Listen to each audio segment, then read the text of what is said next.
नहीं जी, वो फारसी में कहते हैं कि देर आयद दुरुस्त आयद, तो सही कोई बात बात है। नहीं। इसको हमने बना लिया हुआ देर आए दुरुस्त आए, सही। लेकिन ये असल में है देर आयद, दाल हाँ, के साथ है। बिल्कुल बिल्कुल। तो ये ज़रा जिनको पहले से नहीं था तो वो ज़रा इसकी भी करेक्शन कर लें, देर आयद दुरुस्त आयद, जी जी बिल्कुल।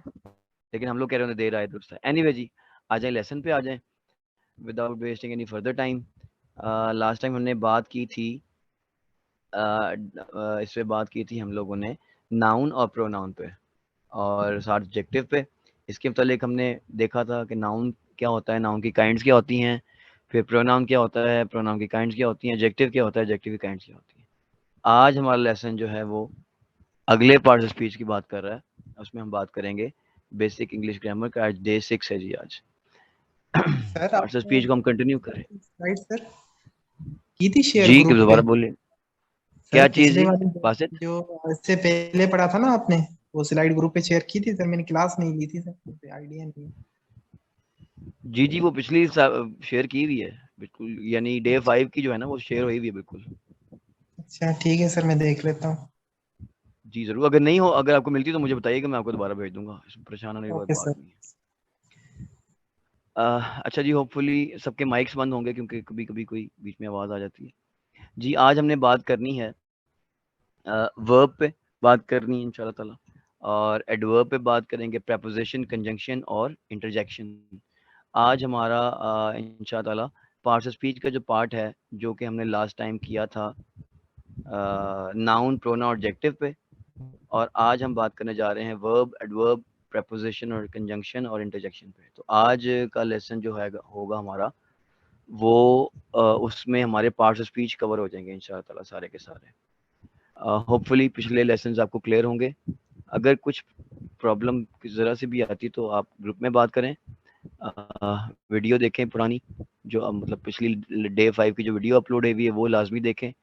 फिर भी कोई प्रॉब्लम है तो you are most welcome, group में आएँ और बात करें।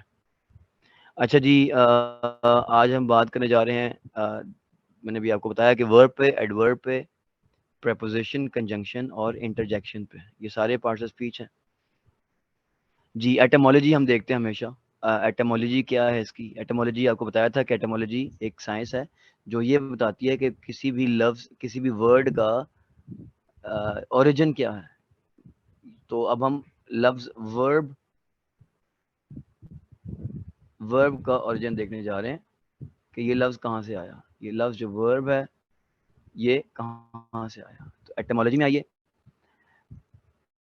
मिडिल इंग्लिश से ये लफ्ज़ आया है, वर्बी पहले इसको कहा जाता था, लेकिन मिडिल इंग्लिश में कहाँ से आया जी? Borrow from Anglo French. Anglo French mixture था एक दौर में ज़बानों का, और तो वहाँ से आया। लेकिन उधर भी ये कहाँ से आया जी? लैटिन से आया। ये ज़रा देखिए गौर से, असल बेस जो है ना इस लफ्ज़ की वो लैटिन लैंग्वेज से है, लातीनी ज़ुबान से है। तो लैटिन लैंग्वेज जो है ये वहाँ पे आएगा। वर्ड इसका मतलब है, या वर्ब इसका मतलब। तो आजकल हम जो इंग्लिश में लफ्ज़ बोलते हैं वर्ब, ये वर्बम से आया है बुनियादी तौर पे। डेफिनेशन क्या है जी? A verb is a word that shows an action or a state of being। बड़ी सिंपल सी बात कर दीजिए, एक्शन को शो करता है और स्टेट ऑफ बीइंग को शो करता है, हालत, कंडीशन को शो करता है जी। अच्छा, as there is no blood no life, ये पहले क्लियर कर लें जी डेफिनेशन। एक्शन को शो करता है, उठना उठना, बैठना, सोना, जागना, ये सारे के सारे वर्ब्स हैं। चलना, खाना, छलांगे मारना, बैठना, पढ़ना, ये सारे के सारे जी वर्ब्स हैं। एक्शन जिसके अंदर शो, हालत जिसके अंदर शो, स्टेट ऑफ बीइंग, ये भी देखेंगे आगे जाके कि ये क्या है।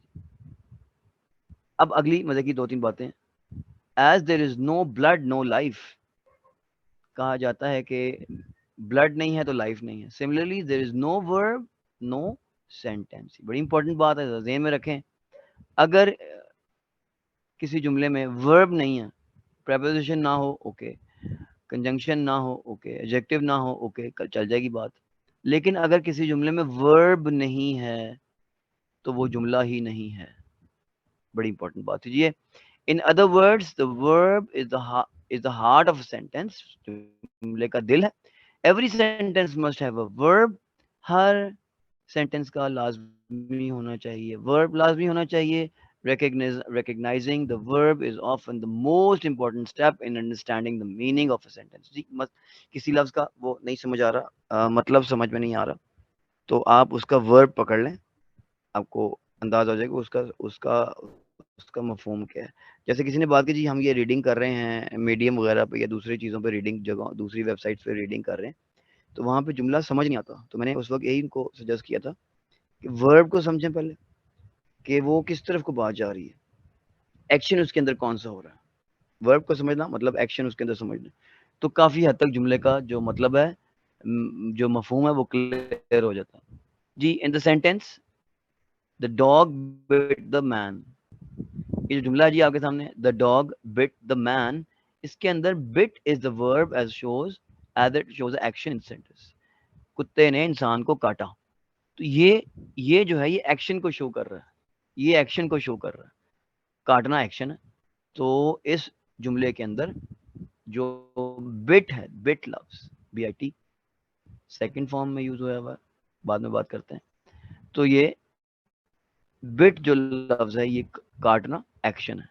In the sentence the man is sitting on the chair, ये अगली बात आ गई जी।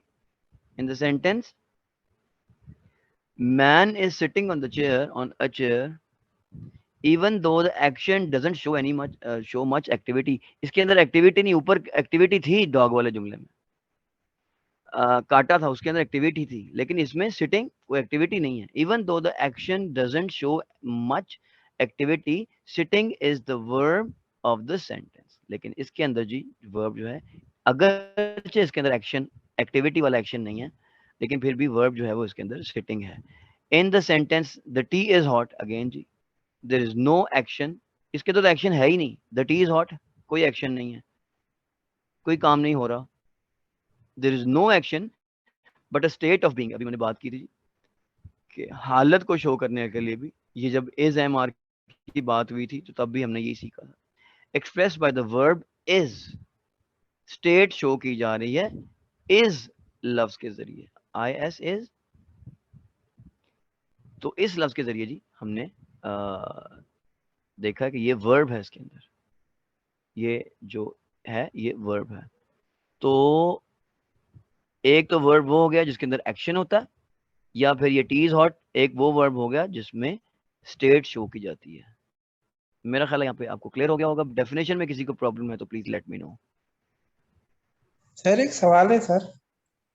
जी जरूर। सर जो अब हम द लगा रहे हैं, द तो सर ये आर्टिकल है, हम ऐसा बोल सकते हैं डॉग बिट द मैन। अच्छा ये आर्टिकल में जब बात करेंगे तो तब मैं तफसील से बताऊंगा। डॉग बिट द मैन फिर बात उस तरह से क्लियर नहीं होती उसमें जुमले में जैसे कि होनी चाहिए। द डॉग एक खास कुत्ता हो गया ना जी, तो जी sir. Dogs there are many dogs, but वो एक खास कुत्ते की बात हो रही है कि जिसने काटा, तो द आर्टिकल लगाना जरूरी। लेकिन इस वक्त हमारा मौजू जो है वर्ब है, तो ओके इस पे बात करें। ये बात क्लियर हुई जी आपको द वाली? जी जी ये सर क्लियर हो गया सर। चलो जी बड़ी अच्छी बात है। आगे चलते हैं जी kinds of kinds of verb, words की तरफ, वर्ब की काइंड की तरफ चलते हैं जी। तो वर्ब्स की काइंड क्या है जनाब? सबसे पहले ट्रांजिटिव वर्ब, ट्रांजिटिव वर्ब अभी सिर्फ नाम देखिए। इनट्रांजिटिव वर्ब बारी बारी बात करेंगे, सब पे तो क्लियर हो जाएगा इंशाल्लाह ताला आपको। ट्रांजिटिव वर्ब है, इनट्रांजिटिव वर्ब है, ऑक्सिलरी और हेल्पिंग वर्ब है। नंबर 4 पे आ जाए रेगुलर, रेगुलर इसको रेगुलर बोलते हैं बहुत से लोग, the word is regular, regular verb है। फिर आगे आते हैं जी क्या है कहते हैं इसको, इरेगुलर वर्ब और मॉडल वर्ब, मॉडल वर्ब, ये इसकी अकसाम है। और भी मजीद डेप्थ में जाया जा सकता है, लेकिन ये तो निहायत ज़रूरी है आपको, ये अगर नहीं आती, इनका अगर नहीं पता तो समझ लें कि आप की जो बेसिक्स हैं वो क्लियर नहीं है। और भी अकसाम आ जाती हैं बीच में, लेकिन ये आपको लाजमी पता होनी चाहिए। जो मोस्ट इंपॉर्टेंट हैं वो मैंने यहाँ पे मेंशन कर दी। लो जी ट्रांजिटिव वर्ब की बारी आ गई जनाब। ट्रांजिटिव वर्ब क्या है? डेफिनेशन पढ़ता हूँ फिर मैं समझा भी देता हूँ। A transitive verb, verb is transitive if the action passes over from subject to object. जी एक्शन मूव कर रहा है, शी किल्ड अ रैट। अब इसमें ऑब्जेक्ट है, एक्शन ऑब्जेक्ट की तरफ जा रहा है, अभी हमने ये पढ़ा। ऑब्जेक्ट क्या है जी, किस पे काम हुआ, रैट पे काम हुआ। तो अगर जो वर्ब है वो ऑब्जेक्ट की तरफ इशारा कर रहा है, अगर वर्ब ऑब्जेक्ट की तरफ इशारा कर रहा है, अगेन अगर वर्ब ऑब्जेक्ट की तरफ इशारा कर रहा है, ट्रांसफर कर रहा है, तो ये ट्रांजिटिव वर्ब है, ट्रांजिटिव वर्ब है। एक्शन जो है वो ऑब्जेक्ट की तरफ जा रहा है। अली इज मेकिंग टी, अब फिर यहाँ पे ऑब्जेक्ट आ गया जी, अली इज मेकिंग टी। तो यहाँ पे एक्शन जो है वो ऑब्जेक्ट की तरफ जा रहा है, टी की तरफ जा रहा है, तो ये भी ट्रांजिटिव वर्ब हुआ। पास ओवर लफ्ज है जी इसके लिए। इन अदर वर्ड्स, देखिएगा ऊपर जो दूसरा जुमला, in other words a verb that has an object is called a transitive verb. Very simple, very simple. जिस वर्ब के आगे ऑब्जेक्ट है वो ट्रांजिटिव वर्ब है, जिस वर्ब के आगे ऑब्जेक्ट है वो ट्रांजिटिव वर्ब है। सिंपल सी बात है। ये एक्शन जो है वो पास ओवर हो रहा है ऑब्जेक्ट के ऊपर। She killed a rat, killing का जो एक्शन है वो रैट पे जा रहा है, पास ओवर हो रहा है, लिहाजा ये ट्रांजिटिव वर्ब हो गया। Ali is making tea, making का जो एक्शन है ये टी की तरफ जा रहा है, तो ये पास ओवर हो रहा है, ट्रांजिटिव वर्ब हो गया। माय फ्रेंड्स हेल्प मी, अब ये ऑब्जेक्ट मी है यहाँ पे, ऑब्जेक्टिव केस याद होगा आपको, हमने प्रोनाउन पढ़े थे। तो ये जो है, ये तीसरा जुमला, ये आपका जनाब क्या कर रहा है, ऑब्जेक्ट की तरफ जा रहा है। ये वर्ब हेल्प का वर्ब जो है वो ये ऑब्जेक्ट की तरफ जा रहा है, तो लिहाजा ये ट्रांजिटिव वर्ब है। ट्रांजिटिव वर्ब वो वर्ब जो किसी ऑब्जेक्ट की तरफ इशारा करे, ट्रांजिटिव वर्ब कहलाता है। ये बिल्कुल ऑपोजिट है जी उसका, intransitive verb. A verb is intransitive if the action does not pass over from subject to object. In other words, a verb that does not need any object is called intransitive verb. Salma weeps, object कोई नहीं जिसके आगे. They ran quickly, object कोई नहीं. Object क्या होता है, जिस पे काम हो रहा हो, तो ऑब्जेक्ट नहीं है जिसके आगे. सलमा वीप्स, इस पे काम नहीं हो रहा, ये ऑब्जेक्ट आगे किसी की तरफ पास ओवर नहीं कर रहा. They ran quickly, pass over नहीं हो रहा, ran intransitive verb है. The ship sank, डूब गया, शिप जो है वो डूब गया, आगे पास ओवर नहीं कर रहा किसी को, तो ये intransitive verb हुआ. ऐसे verbs जो किसी जो उसमें ना हो, जिनके आगे कोई ऑब्जेक्ट ना हो, ऐसे वर्ब्स जिनके आगे ऑब्जेक्ट ना हो वो ट्रांजिटिव इंट्रांजिटिव वर्ब्स हैं. दोबारा सुनिए, ऐसे वर्ब्स जिनके आगे ऑब्जेक्ट ना हो, they are the intransitive verbs. Next, note है एक important kind of verb. Note on transitive and intransitive verbs. क्या नोट है जी, देखते हैं. A verb can either be, either भी बोलते हैं जी, आइदर भी बोलता है, correct. A verb can either be transitive or intransitive depending on its context. हाँ जी, एक लफ्ज है वो ट्रांजिटिव भी हो सकता है और इंट्रांजिटिव भी हो सकता है. डिपेंड करता है. अगर उसी वर्ब का ऑब्जेक्ट है तो वो ट्रांजिटिव है, अगर उसका ऑब्जेक्ट नहीं है तो वो ट्रांजिटिव नहीं है. The cars race, here race is an intransitive होना चाहिए था जी, इसको करेक्ट कर लें. Here race is an intransitive verb. It does not need an object. इसको ऑब्जेक्ट की जरूरत नहीं है जी, इसको ऑब्जेक्ट की जरूरत नहीं है. अगला जुमला जी, they race horses, वो दो घोड़े भगाते हैं. they race horses, वो घोड़े भगाते हैं. तो here race is a transitive verb. क्यों? race के बाद ऑब्जेक्ट आ रहा है horses. It requires the object horses in order to make sense. They race what? They race what? यहाँ पे रेस आगे सवाल पूछ रहा है आपसे. ऊपर वाले जुमले में द कार्स रेस में वो आपसे सवाल नहीं पूछा. द कार्स रेस, गाड़ियां दौड़ती हैं, रेस करती हैं. नीचे वाले जुमले में घोड़े दे रेस पे आगे बात खत्म नहीं होती. वो दे रेस व्हाट, वो दौड़ाते हैं क्या, जानवर. कौन से? घोड़े, घोड़े दौड़ाते हैं. बिल्लियां दौड़ाते हैं, कुत्ते दौड़ाते हैं. हॉर्सेस, अच्छा जी, हॉर्सेस दौड़ाते हैं, ठीक हो गया. तो ये जो रेस है ये डिमांड कर रहा है कि इसको ऑब्जेक्ट लगाया जाए, और जब ऑब्जेक्ट आ गया तो ये रेस का जो वर्ब है ये ट्रांजिटिव वर्ब हो गया. दोबारा बात करते हैं, समराइज करते हैं, फिर आगे चलते हैं. जिस वर्ब का ऑब्जेक्ट ना हो वो इनट्रांजिटिव वर्ब है, जिस वर्ब का ऑब्जेक्ट हो वो ट्रांजिटिव वर्ब। लो जी, नेक्स्ट काइंड आ गई auxiliary verb kind of verb में। नेक्स्ट काइंड जो आ गई, पहले हमने दो देखे, इससे पहले हमने दो काइंड देखी जी, कौन कौन सी भला? Transitive verb and intransitive. हम ये कर चुके और ये कर चुके। अब आ जाए जनाब ऑक्सिलरी वर्ब पे, ये नंबर 3 पे है जी। ऑक्सिलरी वर्ब और हेल्पिंग वर्ब कहते हैं जिनको। तो जनाब हेल्पिंग वर्ब क्या है? Auxiliary verb help the main verb. लो जी, बड़ी सिंपल बात कर दीजिए। ऑक्सिलरी वर्ब वो होते हैं जो मेन वर्ब की हेल्प करते हैं। ऑक्सिलरी वर्ब भी कहते हैं उनको, प्यार से हेल्पिंग वर्ब भी कहते हैं।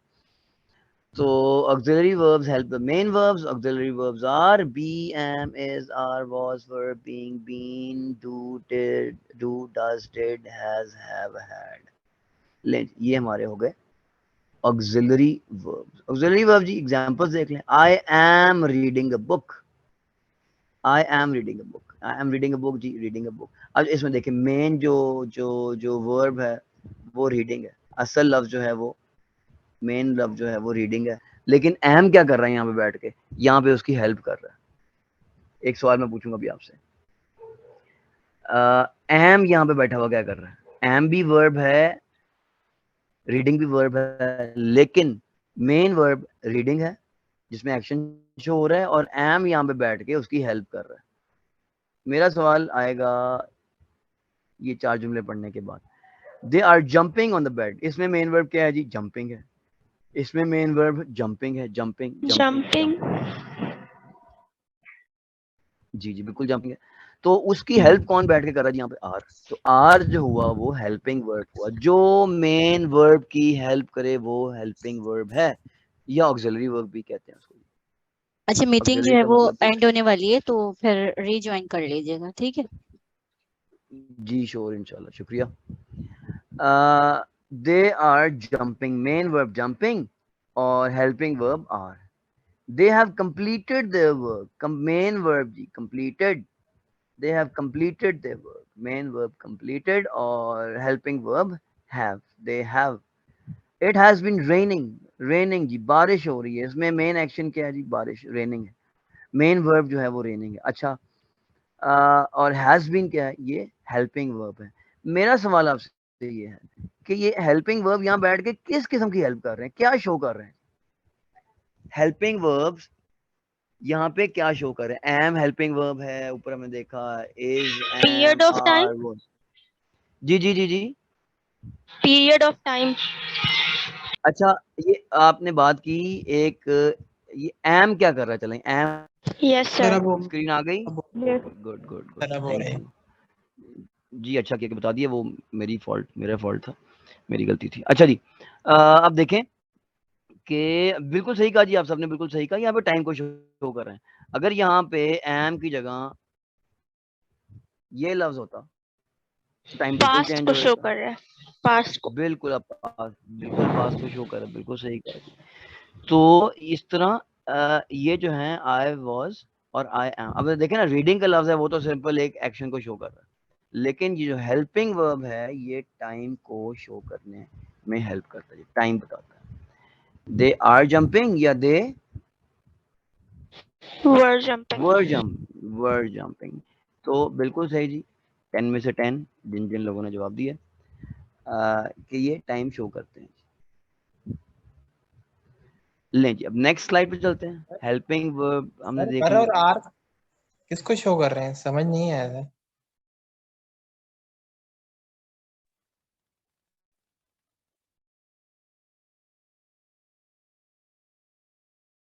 सर अभी आपने एक सेंटेंस बताया ना, they are jumping on the bed.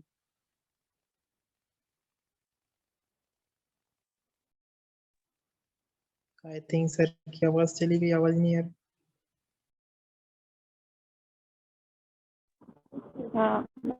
अभी जब हमने वर्ब की जो डेफिनेशन पढ़ी ना, उसमें हमने ये भी पढ़ा था कि जो वर्ब है वो एक्शन के साथ साथ स्टेट ऑफ एक्शन को भी शो करते हैं। तो ये इज, आर, एम, वॉज, वर, सारे उसी को रिप्रेजेंट। ये हेल्पिंग वर्ब्स होते हैं, टाइम को शो करते हैं।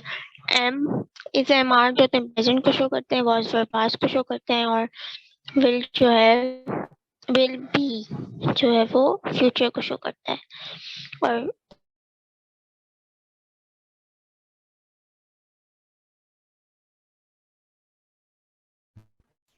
जी जी बोलिए, आप ठीक कह रही हैं, बोलिए।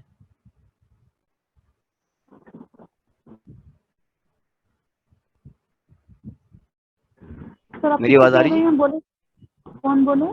यस सर, ये आयशा कुछ बता रही थी। मेरी आवाज आ रही जी? सबको क्लियर है, लाउड एंड क्लियर? जी सर क्लियर है सर। चलें, यस अल्लाह करे कि मामला सही चलते रहें। अच्छा जी, अब आते हैं काइंड ऑफ वर्ब में। रेगुलर वर्ब हमने 3 चीजें देख ली, यहाँ पे वापस आते हैं। ट्रांजिटिव वर्ब हमने देख लिया, इंट्रांजिटिव वर्ब हमने देख लिया, और ऑक्सिलरी और हेल्पिंग वर्ब हमने देख लिया। 3 चीजें देख ली। अब हम चलते हैं रेगुलर वर्ब की तरफ, रेगुलर वर्ब्स की तरफ जी। Verb who second form past tense third form जो है वो made only by adding ed और d is the in the end is called a regular verb। देखने में अजीब सी जरा मुश्किल सी टर्मिनोलॉजी लग रही है, लेकिन बड़ी सिंपल। नीचे टेबल को देखें, बड़ी सिंपल बात है कि जनाब जिस वर्ब के आगे सेकंड फॉर्म थर्ड फॉर्म बनाने के लिए ed लग रहा है वो रेगुलर वर्ब है। Agree, kill, killed, agree, agreed, attack, attacked, love, loved. जिस वर्ब की सेकंड थर्ड फॉर्म बनाने के लिए आपको ed की जरूरत पड़ती है, वो सिंपल सी बात है जी, रेगुलर वर्ब है। और इरेगुलर जी बिल्कुल इसका ऑपोजिट होगा। वो क्या है जी? A verb whose second form और third form is not made by adding ed जी, जिनके साथ ed नहीं लगता वो इरेगुलर वर्ब्स हैं। रेगुलर वर्ब आपने देखा, रेगुलर वर्ब क्या था जी? रेगुलर वर्ब था कि उनकी फॉर्म बनाने के लिए ed लगता है, लेकिन इरेगुलर फॉर्म बनाने के लिए जी आपको ed नहीं चाहिए। गो, वेंट, गॉन, ये गोड तो नहीं है, और फिर गोड नहीं। अच्छा, कट ed, कटेड तो नहीं है। सिंग, सैंग, संग, ed नहीं लग रहा। जिन वर्ब्स को ed नहीं, सेकंड फॉर्म थर्ड फॉर्म बनाने के लिए ed नहीं लगता, जिन वर्ब्स के साथ सेकंड फॉर्म बनाने के लिए ed नहीं लगता, वो इरेगुलर वर्ब्स हैं। दोबारा बात करें, रेगुलर वर्ब्स वो हैं जिनकी सेकंड थर्ड फॉर्म बनाने के लिए ed लगता है। इरेगुलर वर्ब्स वो हैं जिनकी सेकंड फॉर्म बनाने के लिए कुछ और लगता है, ed नहीं लगता। ये हो गया जी हमारे रेगुलर और इरेगुलर वर्ब्स। मॉडल वर्ब्स याद है, इसका एक हमारा अलग से चैप्टर भी है, अलग से पूरा दिन इस पर रखा हुआ है, पूरा लेसन इस पर रखा हुआ है। लेकिन फिलहाल मॉडल वर्ब्स और ऑक्सिलरी वर्ब्स, ये बेसिकली ऑक्सिलरी वर्ब्स की ही एक किस्म है। ऑक्सिलरी वर्ब्स हम दोबारा एक नजर मार लें।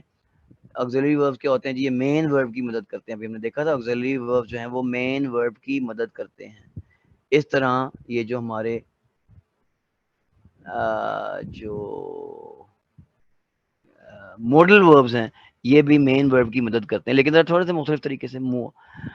दैट एक्सप्रेस नेसेसिटी और पॉसिबिलिटी। नेसेसिटी या पॉसिबिलिटी को शो करते हैं जी। These verbs help to express a mood और मैनर टुवर्ड्स एक्शन और स्टेट। ये तफसील से बात करेंगे जी। मूड को शो करते हैं, मैनर को शो करते हैं।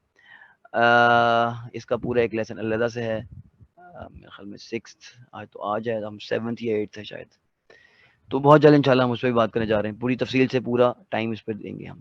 क्या क्या है जी? कैन है, कुड है, मे, माइट है, वुड, शुड है, विल, शल है, मस्ट है, has to, use to, ought to, had, better, need वगैरह। ये सारे के सारे जी हमारे ऑक्सिलरी या सॉरी हाँ ऑक्सिलरी मॉडल वर्ब्स इनको कहते हैं। ऑक्सिलरी वर्ब्स या ऑक्सिलरी मॉडल वर्ब्स।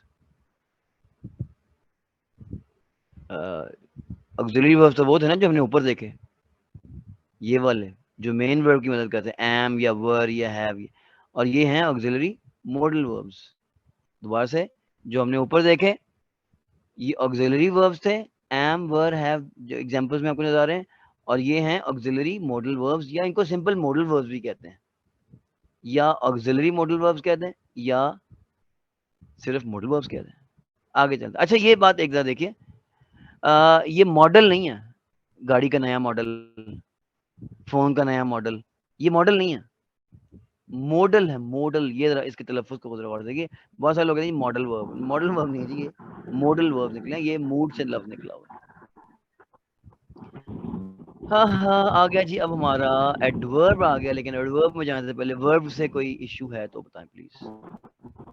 ये रही हमारी काइंड्स, किसी का माइक ऑन है, we can say that this shows आवाज आपकी कट रही है, काइंडली आवाज कट रही है, दोबारा बोलिएगा।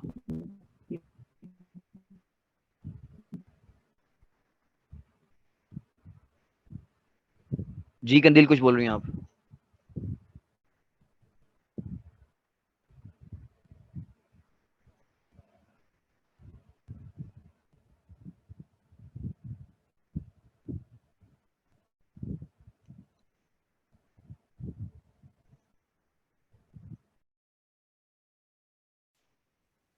सर आपकी स्क्रीन आवाज ऑफ आ हो रही है गई। आपको मेरी, आप लोगों को? यस सर आ रही ऑफ है मैंने की, कोई सवाल आ रहा था, कोई सवाल आ रहा था।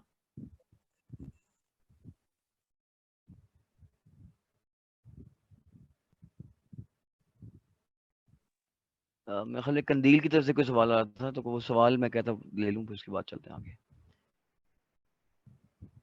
मिस रहीला ने बात की हुई है ट्रांजिटिव वर्ब की। रहीला ट्रांजिटिव वर्ब आपको क्लियर है? चैट मैंने आप देखी।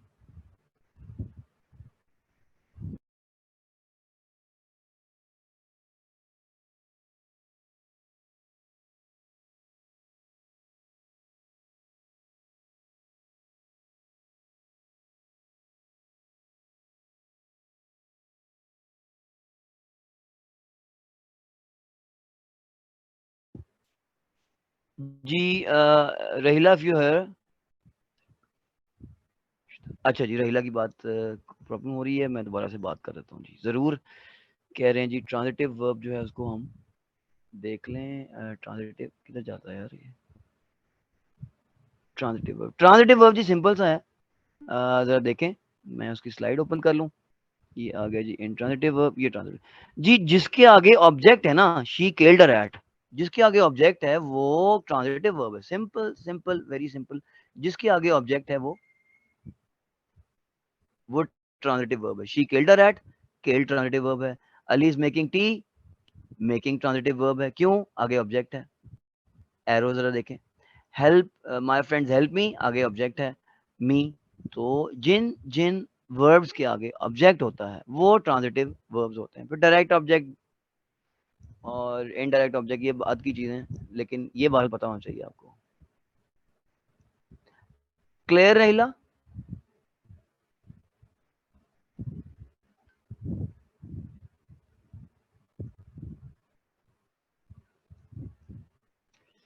हाँ हाँ आ जाए जनाब। अब इसके अंदर क्या नाम है जी इसका, भला सा एक नाम है जिसका, इसको कहते हैं एडवर्ब। एडवर्ब कहते हैं जी इसको। ये लफ्ज कहाँ से आया जी? एटिमोलॉजी, ये हमेशा मैं बताता हूँ आपको, etymology is the science, is the knowledge of the origin of the words. तो क्या है जी,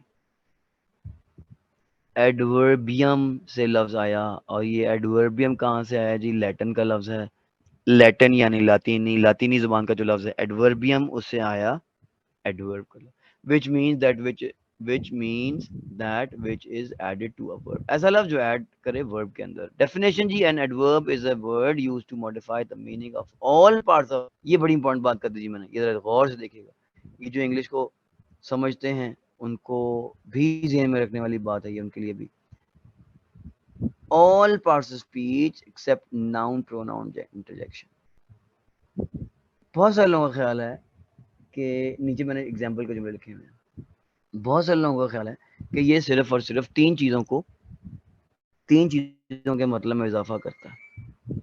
यानी ये ही वॉक्स क्विकली वाला जुमला देखिए, पहले तीन जुमले, ही is a very good student वाला जुमला देखिए, ही राइट्स वेरी स्लोली, ये तीन जुमले देखिए।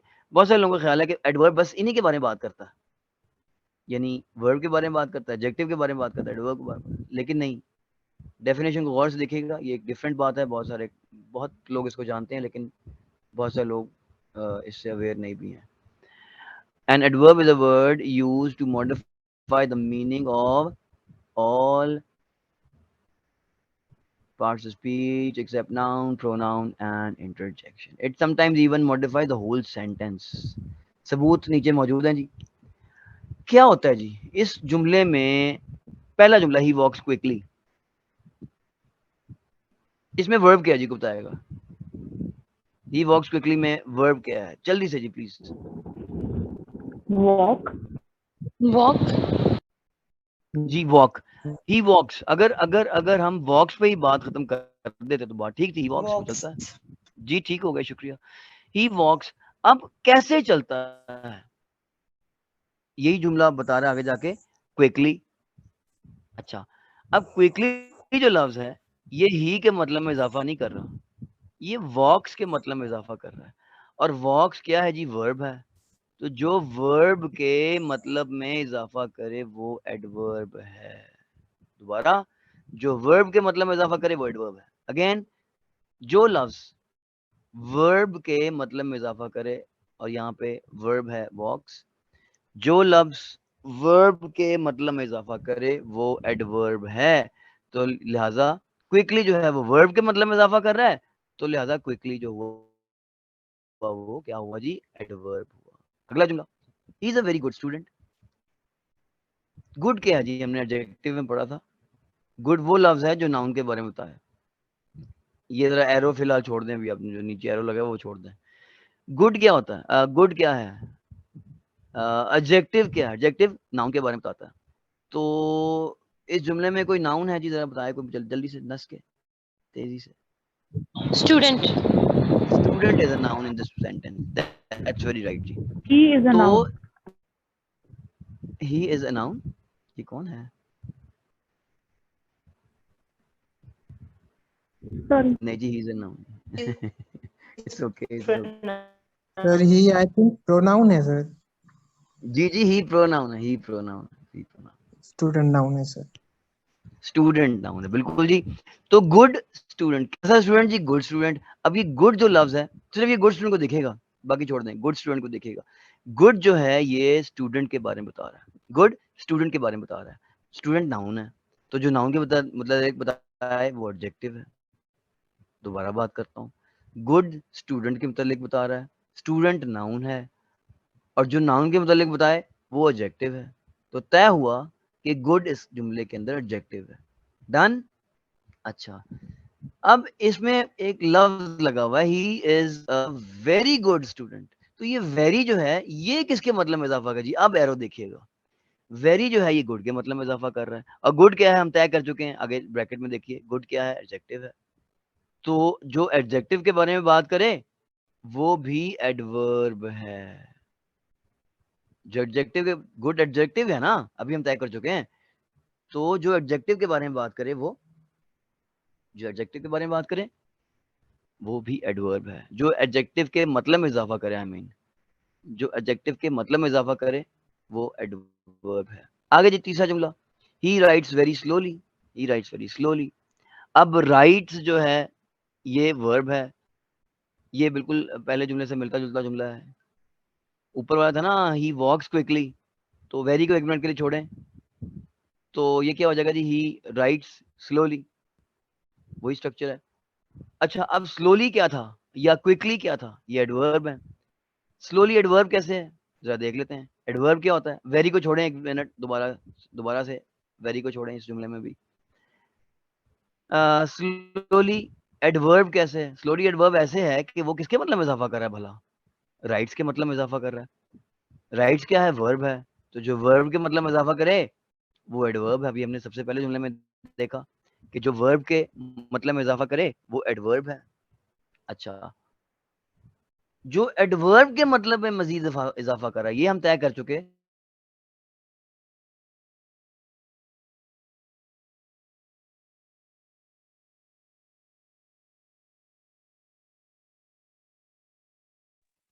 सर आपकी आवाज नहीं आ रही.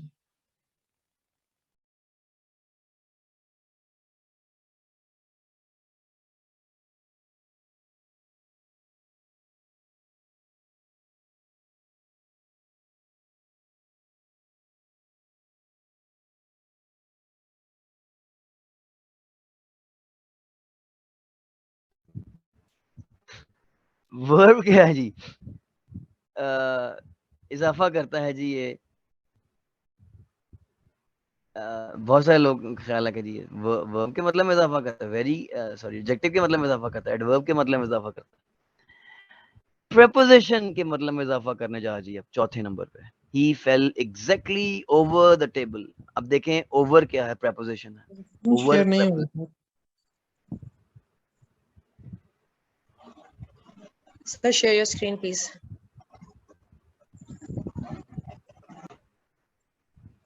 जी here you are, here you are, here you are। Did you get my screen ji everyone? Yes, Yes, thank you, sir. That's very nice to know। Okay ji, go ahead, let's go ahead। हाँ जी, चौथे जुमले की बात करते हैं अब हम। पहले तीन जुमले क्लियर हैं। He fell exactly over the table। over the table, over क्या है जी? over जो है वो preposition है, ये अभी आज ही मजीद बात करेंगे हम। तो बहरहाल ओवर इसमें preposition है। preposition के मतलब में कौन सा लफ्ज इजाफा कर रहा है जी? exactly। तो he fell exactly over the table, तो ये preposition में इजाफा कर दीजिए एक एडवर्ब में। जो preposition के मतलब में इजाफा करे वो एडवर्ब कहलाता है। I love him simply because he is honest. यहाँ पे जी कंजंक्शन, बिकॉज आगे जाके सारी चीजें आ रही, लेकिन conjunction is a joining word. Conjunction वो लफ्ज है जो दो हिस्सों को ज्वाइन करता है, जुमले के दो हिस्सों को ज्वाइन करता है। I love him because he is honest. मैं उसे अच्छा समझता हूँ क्योंकि वो ऑनेस्ट है। मैं उसे मोहब्बत करता हूँ क्योंकि वो ऑनेस्ट है। तो क्योंकि लफ्ज जो है ना, ये जॉइनिंग वर्ड है। जॉइनिंग वर्ड को कहते हैं कंजंक्शन।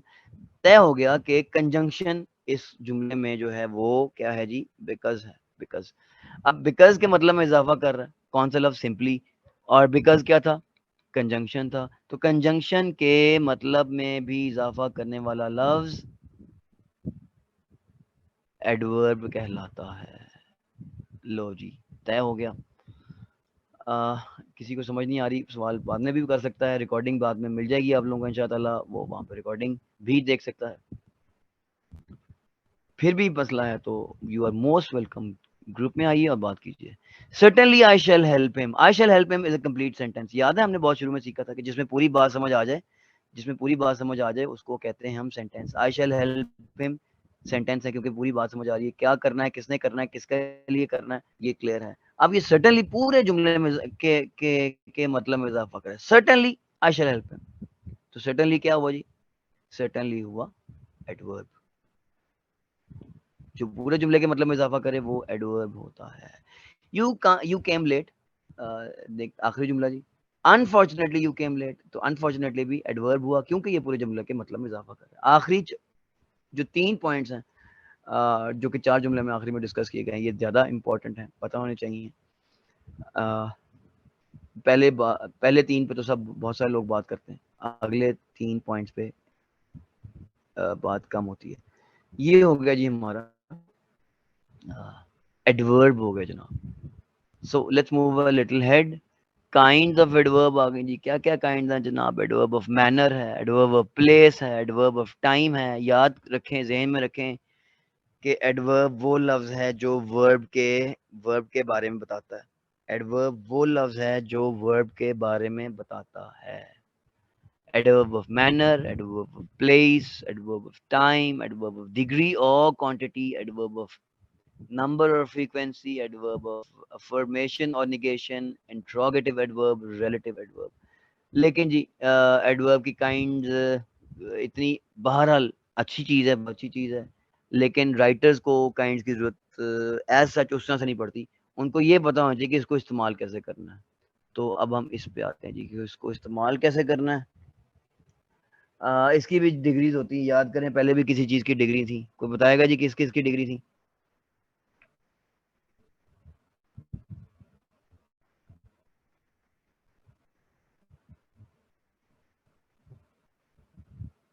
वर्ब की। नहीं जी, Adjective की।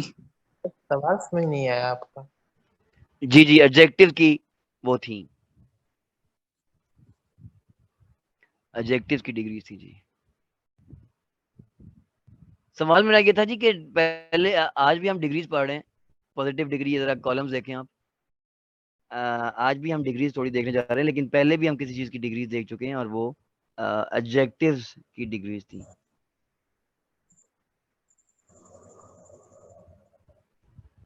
पॉजिटिव डिग्री जी अर्ली है, फास्ट है, हार्ड, हाई, लेट।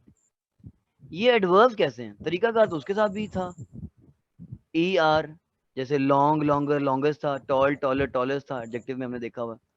इधर फिर वही सीन आ गया है, लेकिन इसको हम कह रहे हैं एडवर्ब कह रहे हैं, और उसको हम कह रहे थे जैसे ये फास्ट लफ्ज देख लें, इसके साथ भी हम कंपैरेटिव डिग्री और सुपरलेटिव डिग्री बनाने के लिए हम फास्टर और फास्टेस्ट यूज कर रहे हैं। क्या फर्क है? उधर भी हम कंपैरेटिव डिग्री और सुपरलेटिव डिग्री बनाने के लिए ER EST यूज कर रहे थे। इधर भी हम कंपैरेटिव डिग्री और सुपरलेटिव बनाने के लिए हम ER EST यूज कर रहे हैं। वो उनको हम कह रहे थे एडजेक्टिव, इनको हम कह रहे हैं एडवर्ब्स। क्या वजह है? कोई बताएगा जी So आप? reason is that it defines the verb. It explains the verb actually. Yes, exactly. This is the exact point. These words define the verb. अब एक जुमला है, मिसाल के तौर पे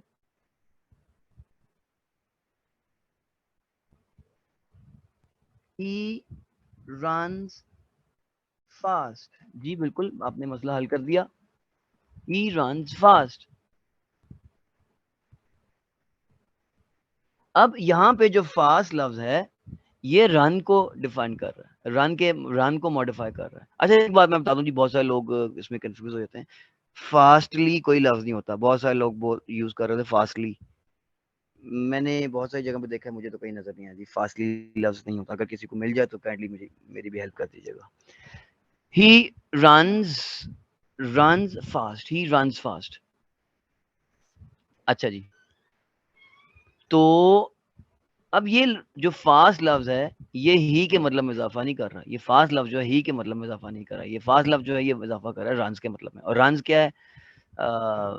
वर्ब है। तो जो वर्ब के मतलब में इजाफा करे वो एडवर्ब है। दोबारा देखते हैं, जो रन्स के मतलब में, जो वर्ब के मतलब में इजाफा करे वो एडवर्ब है, और फास्ट जो है ये वर्ब के मतलब में इजाफा कर रहा है। तो तय हुआ कि ये जो फास्ट है ये एडवर्ब है।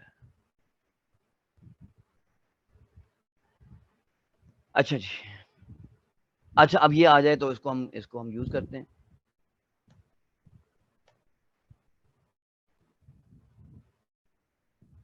कंपैरेटिव डिग्री को यूज करते हैं। अली runs faster than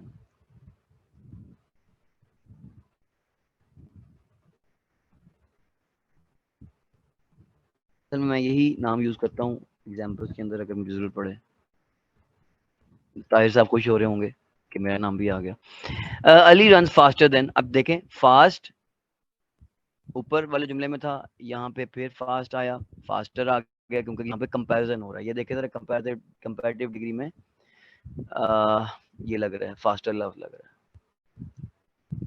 ठीक है जी, Ali is the fast, Ali जी क्या जुमला था जी, तो Ali runs faster than Tahir. इसी तरह सुपरलेटिव डिग्रीज भी जी। इस तरह हार्ड है, हार्डर है, हार्डेस्ट है। ये डिग्रीज कुछ याद होनी चाहिए जी आपको, मतलब पता होना चाहिए कि कंपैरेटिव डिग्री और सुपरलेटिव डिग्रीज क्या हैं जी। अब आते हैं हम जनाब सम कॉमन एडवर्ब्स की तरफ आते हैं। इसमें एक सिंपल सी बात, ये चार्ट है, जरा डिग्री ज्यादा अल्फाज है लेकिन सिंपल सी बात है। मैंने कहा वो आवाज असलम कट रही ईसानी है। साहब ने कहा था डिग्री डिग्री होती। मैंने कहा असलम हाँ जी ईसानी साहब डिग्री ने डिग्री कहा था होती है, डिग्री असली हो या नकली। चाहे नकली हो। जी जी ठीक हो गया। असली हो या अच्छा जी आ जाएं नकली। अब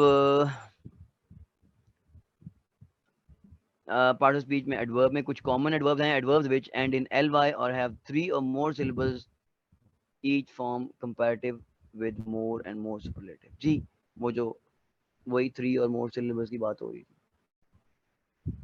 ly angrily more angrily, brightly more brightly, dimly more dimly। तो ये थे जी हमारी सम कॉमन एडवर्ब्स। आगे आ जाए जी। ओहो, नोटोरियस एडवर्ब, नोटोरियस एडवर्ब मैं कहता हूँ जिसको, ओनली को। ये जरा देखिएगा, गौर से देखिएगा, एक लफ्ज आगे पीछे हो जाता है और बस मतलब ही चेंज हो जाता है। जरा देखिएगा जी, मैं थोड़ा इसको बेहतर विजिबिलिटी कर लूँ।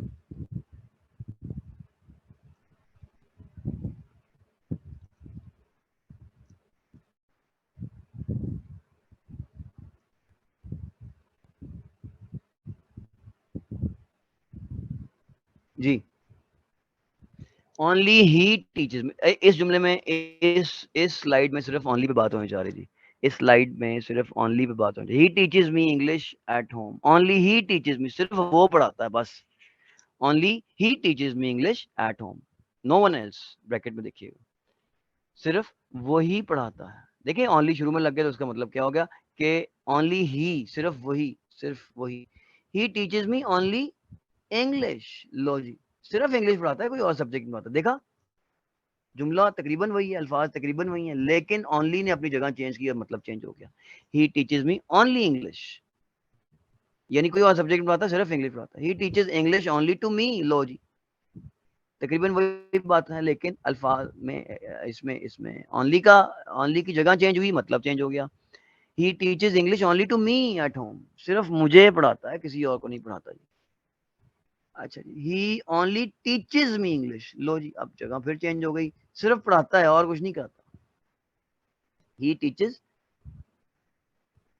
ही ओनली टीचेस मी, सिर्फ इंग्लिश पढ़ाता है। He teaches me English only at home, लो जी, सिर्फ घर पे पढ़ाता है, बाहर नहीं पढ़ाता। ओनली की जगह चेंज हुई, मतलब चेंज हो गया। He teaches me English in the morning only, लो जी, मॉर्निंग ओनली, सारा दिन में सिर्फ मॉर्निंग में इंग्लिश पढ़ाई जाती है।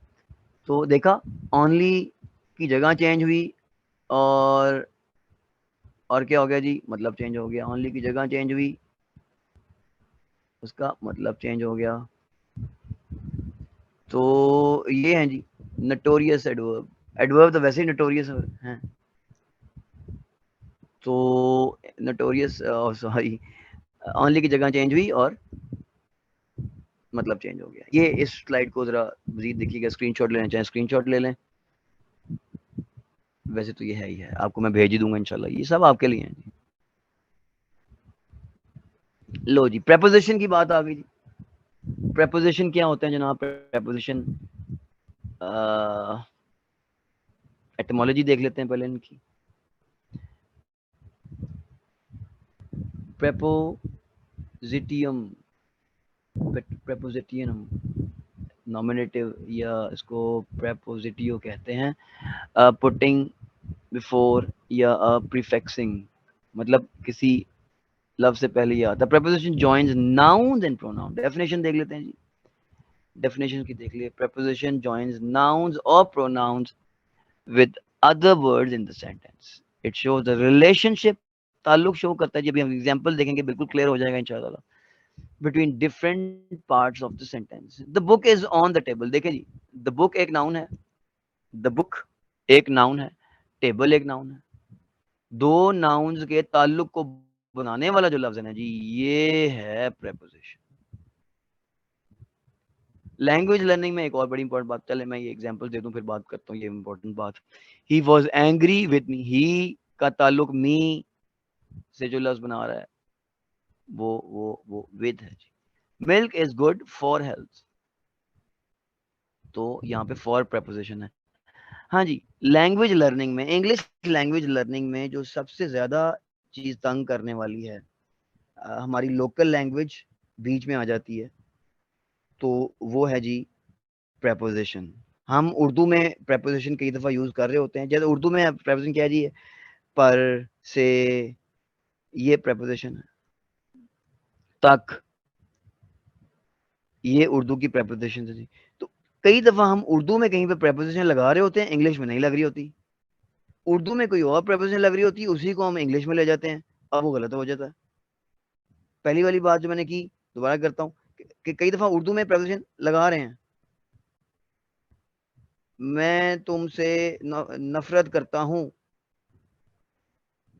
या मैं तुमसे मोहब्बत करता हूँ, तो इंग्लिश में से, उर्दू में देखिए से आ गया, मैं तुमसे मोहब्बत करता हूँ, से आ गया ना, तुम से। लेकिन इंग्लिश में विद तो नहीं आएगा, आई लव विद यू तो नहीं होता जी, आई लव यू होता है। तो आई हेट यू होता है। तुम से उर्दू में से है, मैं तुमसे नफरत करता हूँ, से। तो जो इसको सही तरह से नहीं समझते वो वेद लगाने की कोशिश करते हैं। ये तो बड़ा सिंपल सा है ना, ये वाले जो लफ्ज मैंने दो फ्रेजेस बोले। मैं और फ्रेजेस की तरफ आऊंगा तो वहां पे गलती करते हैं, यहाँ पे तो कोई फिल्में देख देख के और वगैरह वगैरह, तो काफी प्रैक्टिस हो जाती है। तो मतलब कहीं पे जहाँ पे प्रेपोजिशन कोई और लगानी होती है उर्दू में, चूंकि कोई और लग रही होती है, इसलिए वहां पे हम इंग्लिश में लगा देते हैं। उर्दू में लग रही होती है, इंग्लिश में नहीं लगनी होती है, फिर भी हम लगा देते हैं। तो ये लैंग्वेज लर्निंग में, इंग्लिश लैंग्वेज लर्निंग में जो सबसे ज्यादा हमें चीज तंग करती है वो प्रेपोजिशन है। आगे चलते हैं जी। सिंपल प्रेपोजिशन, कंपाउंड प्रेपोजिशन और फ्रेज प्रेपोजिशन देखते हैं जी। With, up, till, simple preposition को देख रहे हैं इस वक्त हम। With, up, till, in, on, by, for, ये सारी की सारी जनाब क्या है, सिंपल प्रेपोजिशन है। कंपाउंड प्रेपोजिशन क्या है जी? Without, along, before, behind, around, ये सारी की सारी कंपाउंड प्रेपोजिशन है। फ्रेज प्रेपोजिशन क्या है जी? फ्रेज बनता है दो अल्फाज बनाए में, बिकॉज ऑफ, ड्यू टू, ये सारी की सारी मतलब इनके एस जैसी जितनी भी हैं ये सारी की सारी फ्रेज प्रेपोजिशन है। प्रेपोजिशन के मामले में काइंड इतनी इंपॉर्टेंट नहीं है, बस ठीक है, मैं जब पढ़ाता हूँ तभी मैं ये बात करता हूँ सिंपल प्रेपोजिशन और कंपाउंड प्रेपोजिशन, वरना लिखते वक्त तो कभी जरूरत नहीं पड़ती इसकी। लेकिन मतलब ज़हन में होना चाहिए कि हाँ जी ये तीन इसकी काइंड है, कहीं ना कहीं कोने में ज़हन में जरूर लें। ज्यादा इंपॉर्टेंट बातें जी अगली 2-3 स्लाइड्स हैं, वो लाजमी आपको आनी चाहिए एज अ राइटर। आप ये समझ लें कि दरिया को कूजे में बंद करने की कोशिश की है। Use of preposition, the following words take to as preposition, ये जो अल्फाज हैं जी इनके साथ टू लगता है। अच्छा ये एक तो और भी अल्फाज हैं टू जिनके साथ लगता है, टू की प्रेपोजिशन लगती है, लेकिन मैंने ना निहायत इंपॉर्टेंट वर्ड्स इकट्ठे कर दिए। लाजमी इसको दिन में एक दफा जरूर देखा करें ताकि ये बात जो है ना ज़हन नशीन हो जाए। ये मोस्ट इंपॉर्टेंट वर्ड्स हैं जी जी जी जी तो रिज्वाइन कर लीजिएगा, ठीक है? जी ठीक हो गया जी ठीक हो गया इंशाल्लाह। Accede to, belong to, lead to, contrary to, true to, accustomed to, concede to, oblige to, equal to, addict to, assent, ये सारे के सारे जी, fatal to, prefer to, faithful to, ये सारे के सारे जनाब जी इनके साथ लगता है टू की preposition, सब इन सब prepositions के साथ टू लगता है। अगला जी टेबल देख लें। The following words take of, इसका तलफ़ुज़ है जी ऑफ है। अंग्रेज जब अंग्रेजी बोलता है तो उसको ओ वी, ऑफ बोलता है। हम ठीक है, हम लोग यहाँ पे ऑफ बोलते हैं, कोई बड़ा गुनाह नहीं है, लेकिन इसका सही जो तलफ़ुज़ है वो ऑफ है। मैंने बहुत सारे अच्छी इंग्लिश बोलने वालों को भी देखा, वो ऑफ बोल रहे होते हैं, ठीक चलता है। लेकिन अगर आपने ज़्यादा बेहतर, बहुत बेहतर काम करना है तो फिर ऑफ बोलें, O V, of. accuse of, remind of, aware of, beware of, consist of, deprive of, remind, repent, afraid of, certain of, confident of, ये सारे के सारे इनके साथ क्या लगता है? ऑफ लगता है। अगली स्लाइड में आ जाए जी। द फॉलोइंग वर्ड्स, ये नहायत इंपॉर्टेंट है, ये सारी तीनों स्लाइड जो हैं ये वाली, ये दूसरी स्लाइड ऊपर वाली, एक ये वाली 19 नंबर और ये 20 नंबर, ये सारी की सारी नहायत इंपॉर्टेंट है राइटर्स के लिए। बस आप समझ लें कि वो दरिया कूजे में बंद हो गया जी। ब्लेम है, और टाइम कितना रह गया जी? अभी 1 मिनट है। ब्लेम है जी, blame for, bound for, candidate for, care for, eligible for, long for. अगला टेबल देखें जी। The following words take with, charge with, popular, condole with, busy with, interfere with, quarrel with, comply with, complete, ये सारे के सारे जी इन सब के साथ विद की प्रेपोजिशन लगती है। अभी तक कोई सवाल है? 45 सेकंड रह गए, उसके बाद फिर बात करते हैं जी। फास्टली आ गया मेरे पास, इससे पहले कि डाउनलोड ना कर सकूं, आ गया जी।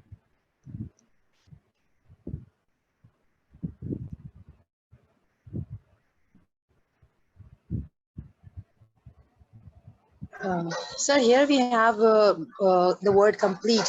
So like it is necessary to have with complete. Like we have to use complete with, or we can use Well, it to complete work or something like that. it depends. हम rejoin करते हैं तो मैं आपको बताता हूँ जी, 6 second रह के हम बताता हूँ। Sure, no problem, sir.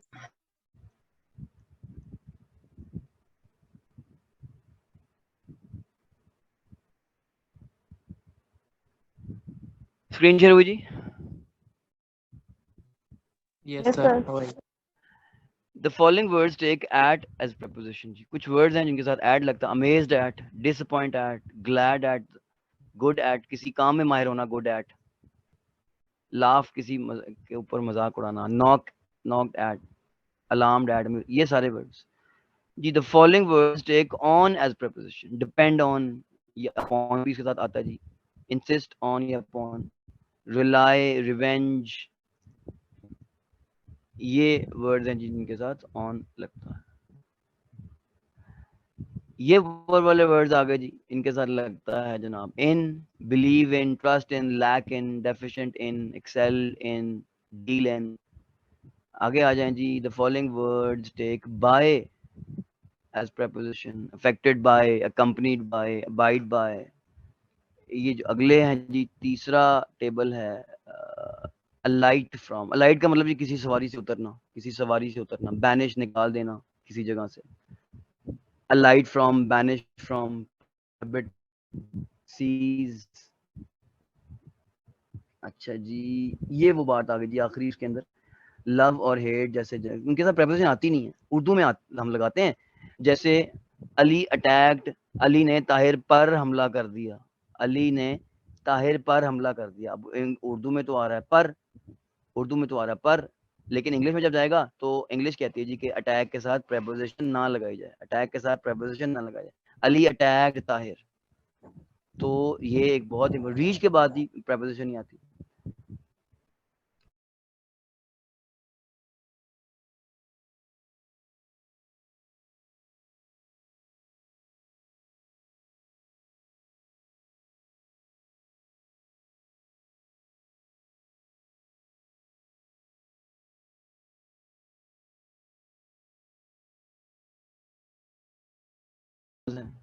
उनके साथ जैसे ये अग्री आ गया, अग्री विद किसी शख्स से मुत्तफिक होना, इसके बिल्कुल ऑपोजिट देखिए अग्री टू किसी तजवीज से मुत्तफिक होना। ये भी और एक इम्पोर्टेंट स्लाइड आ गई जी आपके लिए। लेकिन सर कुछ जगहों पे हम रीच टू लाहौर इस तरह के जुमले भी तो पढ़ते हैं, वो ठीक नहीं होता फिर? नहीं जी, नहीं रीच के साथ preposition नहीं आती, ये तो तय है। रीच टू लाहौर नहीं होगा, रीच, हाँ ये होगा went to Lahore, I went to Lahore, लेकिन यहाँ पे तो वेंट आ ना। रीच के साथ preposition, लाहौर के साथ preposition का मसला नहीं है, या किसी डेस्टिनेशन के साथ preposition का मसला नहीं है। रीच के साथ preposition का मसला आ जाता है, रीच के साथ preposition नहीं लगती जी। अग्री विद, रीच होम आएगा सर, रीच होम जी। रीच एट अच्छा होम होम नहीं भी एक आएगा जी, होम एक और है, उस पर भी बात करने वाली की जा सकती है। होम के साथ भी preposition नहीं आती जी, किसी एक खास सिनेरियो के अंदर, तो बात करेंगे। आप में से कोई अगर याद दिलाए किसी वक्त। एंग्री विद किसी शख्स से नाराज होना, एंग्री एट किसी बात पर नाराज होना, एंग्शियस अबाउट किसी शख्स के लिए फिक्रमंद होना, एंग्शियस फॉर किसी चीज के बारे में फिक्रमंद होना, वेक्स्ड विद किसी शख्स से तंग होना, वेक्स्ड एट किसी चीज से तंग होना। तो ये देखें, कंपेयर विद किसी एक जैसी चीज का मुकाबला करना, तुम्हारा चेहरा उससे मिलता जुलता है, तुम्हारा चेहरा उससे, या वो तुम्हारे चेहरे का मौजना उसके चेहरे से करता है। तो he compares your face with his face, लेकिन तुम्हारा चेहरा का मुवाजना चांद के साथ है। अब देखा, चेहरा और चांद मुख्तलिफ चीजें हो गई। देखें उर्दू में जरा देखिएगा, मुख्तलिफ अक़साम की चीजों का मुकाबला करना। इंगेज इन मसरूफ होना, इंगेज टू जी मंगनी होना। क्विक एट किसी काम में खूबी, क्विक एट किसी बात में किसी काम में खूबी करना, क्विक इन किसी काम में तेज होना। तो इस तरह से ये अल्फाज जो हैं जी, ये सारे के सारे। डाई ऑफ किसी बीमारी से मरना, डाई फ्रॉम किसी हादसे से मरना। इसमें भी कुछ डाउट्स हैं, लेकिन बहरहाल ज्यादातर इसी बात को फॉलो किया जाता है। आगे जी एक और इम्पोर्टेंट स्लाइड आ गई। हाँ, कुछ अल्फाज के एंड पे प्रेपोजिशन आती है। ये लैटिन, ओल्ड इंग्लिश और न्यू इंग्लिश का इशू है जी यहाँ पे। ये अभी मैं जुमले पढ़ता हूँ, अभी आपके सामने आ गए। ओल्ड इंग्लिश और न्यू इंग्लिश का इशू है, लेकिन बहरहाल हमने यही फॉलो करना है जो ज़ाहिर है मॉडर्न इंग्लिश है। The pen is to write, नहीं बिल्कुल नहीं। पेन कलम लिखने के लिए होता है, नहीं। Pen is to write with. The gun is to shoot, नहीं। The gun is to shoot with. अच्छा, हम अक्सर कहते हैं वेयर आर यू गोइंग, गलत हो जाएगा। ठीक है, चलता है, बहुत अच्छा चलता है, लेकिन where are you going to is the correct sentence. Where are you going to दुरुस्त होगा। वेयर आर यू गोइंग चलता है, लेकिन अगर आपने ग्रामेटिकली करेक्ट रहना तो where are you going to. अच्छा, नंबर 3 पे आ जाए। The patient has been operated, नहीं जी। Patient has been operated upon. The chair is to sit, नहीं। The chair is to sit on. What are you looking at. अब look at के बाद यही भी वो कंप्लीट वाली बात आ गई, थोड़ी सी कुछ प्रेपोजिशन चेंज हुए तो मतलब चेंज हुआ था। What are you looking at, तुम किस चीज को देख रहे हो। What are you looking for, तुम किस चीज को तलाश कर रहे हो। What are you talking to, sorry, whom are you talking to, whom are you talking नहीं होगा, whom are you talking to, किससे बात कर रहे हो। तो ये थी जी। ये एक ट्रायंगल है, बहुत पॉपुलर है समझने के लिए। आखिरी स्लाइड है हमारी आज की जी। तो इसको जरा गौर से देखें। इन, ऑन और एट की प्रेपोजिशन है, ये बहुत मशहूर है। मैंने इसको आपके लिए यहाँ पे अरेंज किया है, इजीली अवेलेबल है ये।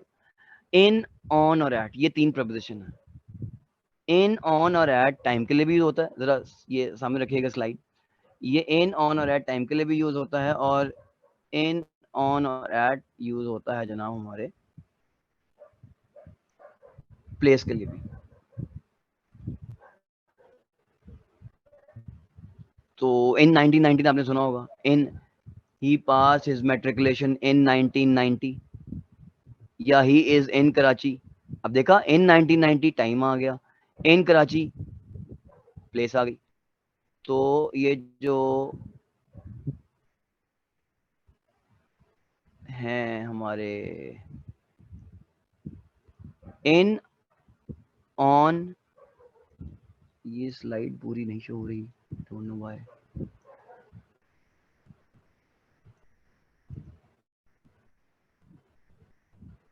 तो बहरहाल जी, इन, ऑन और एट जो है ये टाइम के लिए भी यूज होते हैं और प्लेस के लिए भी यूज होते हैं। अब देखें बड़ा सिंपल करके, अब जरा टाइम के लिए देखें।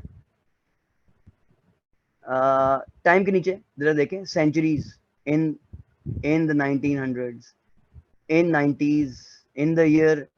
क्लियर है जी। अगर आप उसको बड़ा कर लें तो मैं इसको बड़ा कर जी। Year 1990, in March, in 5 weeks, in spring, in periods of time, in future, holidays, Easter holiday वगैरह वगैरह। तो parts of speech, sorry parts of day, in the morning, in the evening. In, अभी हम प्लेस की तरफ नहीं जा रहे, अभी हम लेफ्ट पे ही हैं।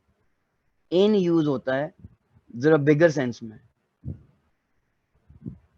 अच्छा, अब ऑन जरा स्मॉलर सेंस में आ जाए। ऑन मंडे होता है, इन मंडे नहीं होगा जी।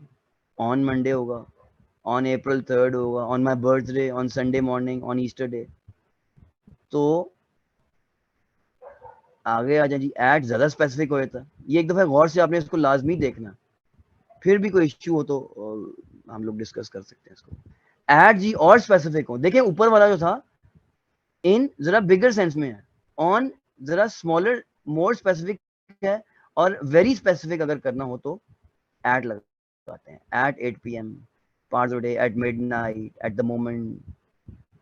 और ईस्टर, ये जो हॉलीडेज में लगाते हैं, ईस्टर आपको पता है ईसाइयों का, क्रिश्चियंस का त्यौहार है। तो जब हमने डे ना लगाना हो तो at Easter, I saw him at Easter. अब आते हैं इधर के लिए, प्लेस पे आ जाए जी।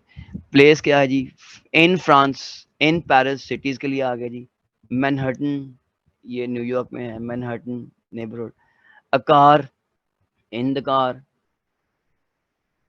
अब आ जाए आप more specific, on on the Columbus Street, 7th on the 7th Avenue, on the floor, on the bus, on the radio.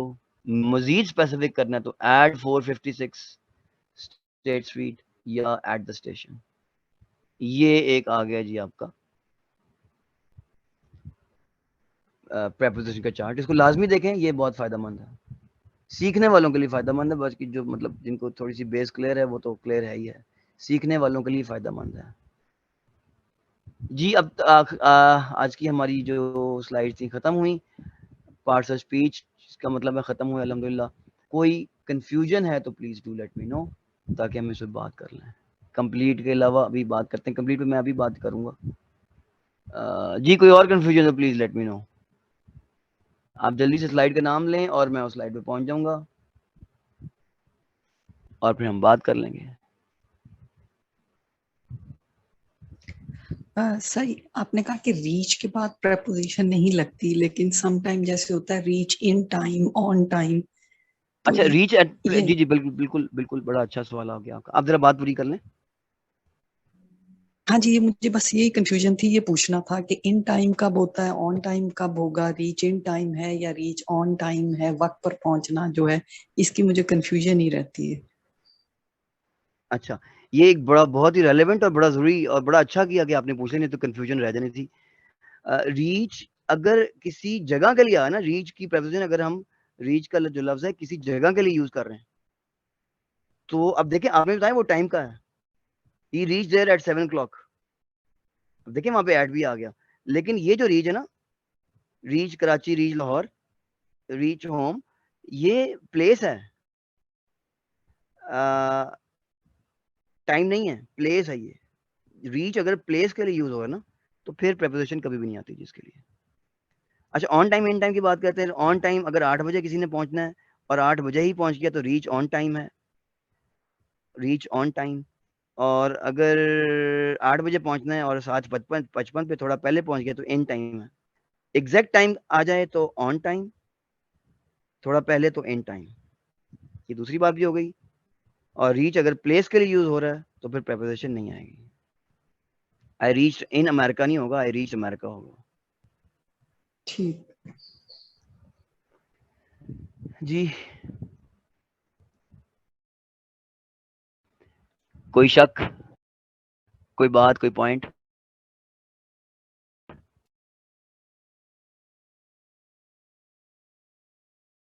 Sir conjunction के एक दो एग्जांपल दे दो।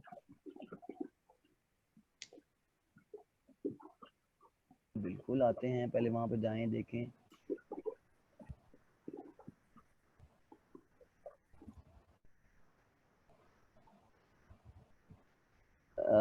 कंजंक्शन पे तो अभी हमने बात नहीं की ना, वो तो हमें करनी थी। कंजंक्शन जो वर्ड्स होते हैं वो जॉइनिंग वर्ड्स होते हैं जी, जॉइनिंग वर्ड्स होते हैं कंजंक्शन। जैसे अभी हमने आज की एग्जांपल में देखा कि I went there because I want to see my friend, I went to the hospital because I want to see my friend. ये कंजंक्शन है बिकॉज के अंदर। I went to the hospital एक हिस्सा, क्लॉज कहते हैं, मैं टेक्निकली अभी नहीं बात कर रहा। I went to the hospital एक हिस्सा, I wanted to see my friend, इन दोनों को जोड़ें तो बिकॉज से जोड़ेंगे। I went to the hospital to see my friend, ये because I wanted to see my friend. एक और आसान कर दूं मैं, इधर एक खाली स्लाइड मैंने बनाई थी,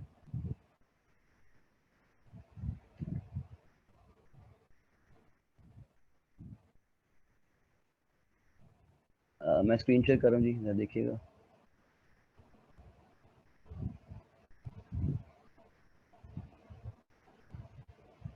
जी विजिबल हुई स्क्रीन? जी सर ये जो Ali runs faster then that sir, तो ये तो कंजक्शन शो कर रहे हैं ना मेरे ख्याल से। ये ऊपर वाली बात ये मैंने पहले नहीं, ये मैं अब दिखाता हूँ, ये तो मैंने पहले आपको समझाने के लिए कोशिश किया था, ये खत्म कर दिया। ये अब देखिएगा, कंजंक्शन की बात कर रहे हैं हम। ही इज अ स्टूडेंट, ये एक जुमला। आई एम ये दो जुमले हैं जी। अब जिन्होंने ये सवाल किया ये जरा जल्दी से इन दो जुमलों को एक बनाएं।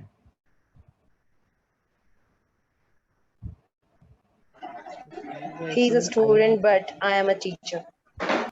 हाँ, he is a student but I am a teacher। एक और लफ्ज भी लग सकता है जी, and भी लग सकता है। सर और However, however भी लग सकता है, बिल्कुल जी। he is a student but I am a teacher।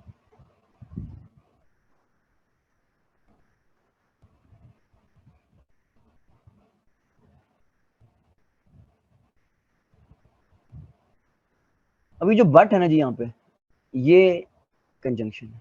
He is a student but I am a teacher. अच्छा, हाउ लगाया या एंड लगाया, ही is a student and I am a teacher. दो हिस्सों को सर और जोड़ने के लग लिए जो सकता लफ्ज है? लगाया गया।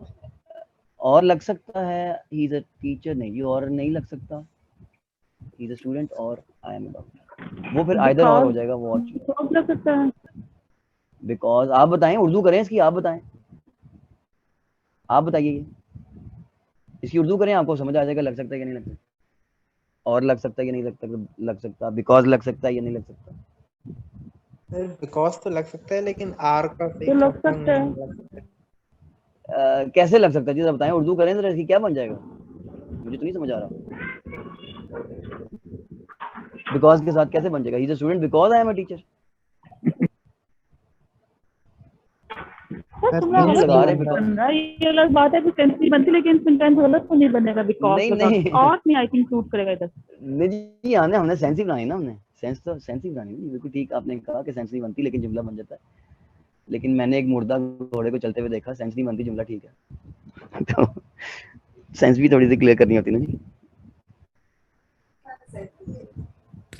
And is the he right is option. and is right option, बिल्कुल ठीक है। तो जो जोड़ने वाला जो लफ्ज होता है जी, मैं सारी बात को समराइज करूं, जो जोड़ने वाला लफ्ज होता है उसको हम कंजंक्शन कहते हैं जी। कोई और सर बात? क्लियर। अच्छा, बिकॉज के साथ कोई जुमला बनाएगा जी?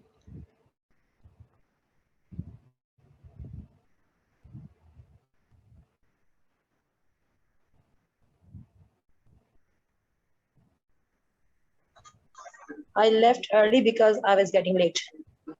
हाँ, आई लेफ्ट अर्ली, ये भी ऐड करते हैं। I went upstairs because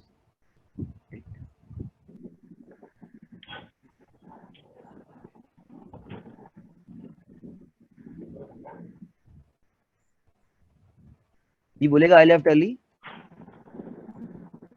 I left early because I was getting late. ये मेरे सेंस बन रही है।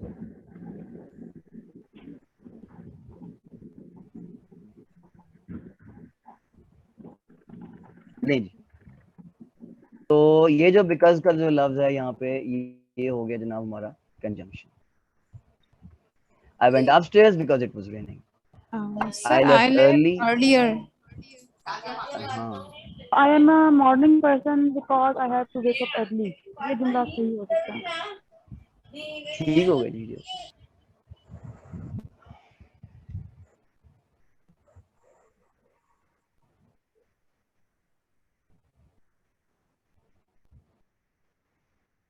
लो जी, रोला खत्म करो। I ate apples because I was hungry। तो ये बिकॉज का जो लफ्ज है, क्योंकि इसको शो करते जी। और के बाद जी, अच्छा जो जरा इसकी स्लाइड में आपको भेज दूंगा, जरा समझ लें। कंजंक्शन तो हो गया ना, इसकी मैं स्लाइड आपको भेजता हूँ इसमें ऐड करके, लेकिन जरा समझ लें कंजंक्शन क्या है। आपको समझ आ गया? जॉइनिंग वर्ड्स आर कंजंक्शन जी। In very simple terms, joining words, all the joining words are conjunctions. इसकी स्लाइड में आपको ऐड करके ग्रुप में भेजता हूँ थोड़ी देर में। जॉइन, जो भी लफ्ज जॉइन करता है ना जी, जो भी लफ्ज जॉइन करता है वो कंजंक्शन है। इंटरजेक्शन क्या है जी? इंटरजेक्शन है ये जो हमारे मुंह से सडनली जो आवाजें निकलती हैं, ऊ आ आउच, चोट लग गई, Sudden आउच कह देते emotion. हैं।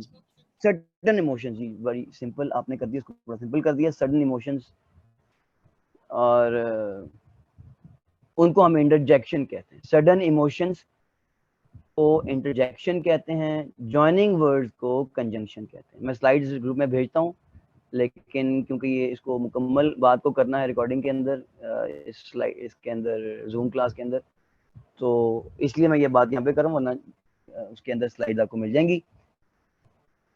जॉइनिंग वर्ड्स को कंजंक्शन कहते हैं और सडन इमोशंस को हम इंटरजेक्शंस कहते हैं। और यूं हमारे पार्ट्स ऑफ स्पीच हुए मुकम्मल। अगली क्लास में इंशाल्लाह ताला हम क्या करेंगे, कुछ और करेंगे। 7 जी, कंजंक्शन और आर्टिकल को उसके अंदर जोड़ेंगे जी। हाँ जी, अगली क्लास के अंदर कंजंक्शन है और आर्टिकल है। Be ready. आर्टिकल पे बड़ी बहस होती है, या आर्टिकल लगता है या नहीं होता। बड़े बड़े लोग सींग फंसा के बैठे होते हैं, आर्टिकल लगता है या नहीं लगता, लगना चाहिए या नहीं लगना चाहिए, वगैरह वगैरह। तो अगली क्लास में हमारी आर्टिकल होगी, मैं आपको इसकी थोड़ी सी शक्ल भी दिखा दूं डे 7 की।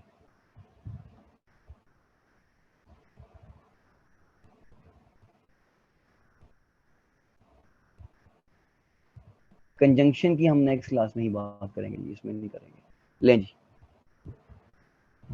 तो ये हो गया हमारा जनाब डे 7। डे 7 हमारा कब होगा जी, कौन बताएगा? संडे संडे को होगा इंशाअल्लाह। तो अच्छा, संडे को आप लोग तकरीबन सारा वक्त फ्री होते हैं, तो अगर कोई टाइमिंग आगे पीछे होनी हुई है, अभी तो मेरा कोई इरादा नहीं, लेकिन अगर इन केस अगर आगे पीछे कोई टाइम होता हुआ तो वो मतलब सूट करेगा आप लोगों को? How many people do we have at the moment?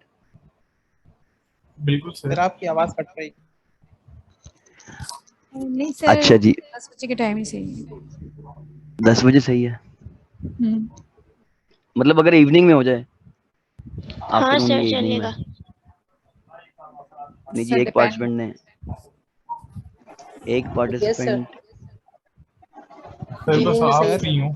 आवाज क्लियर नहीं हो रही, नेट का इशू था, पता नहीं सर आप क्या कह रहे थे। अच्छा जी, मैं ये अर्ज कर रहा था कि अगर हम थोड़ा अर्ली कर लें। हाँ, संडे को 6 बजे कैन हुआ। अच्छा जी, सर नॉट पॉसिबल, मेरी घर की लाइट नहीं होती अर्ली में।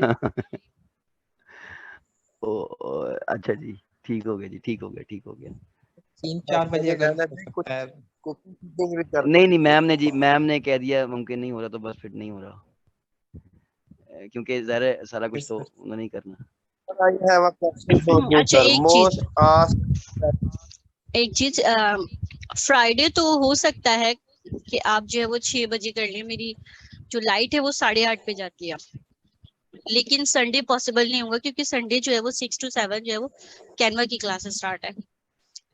जी अभी एक पार्टिसिपेंट ने कहा, तो चलें ठीक है। अगर कोई ऐसा मसला होता हो तो मैं आपसे मतलब डिस्कस कर लूंगा, फिर बाद में बात करेंगे उसके बाद। सही। और दूसरा जी, क्या आपने बात की?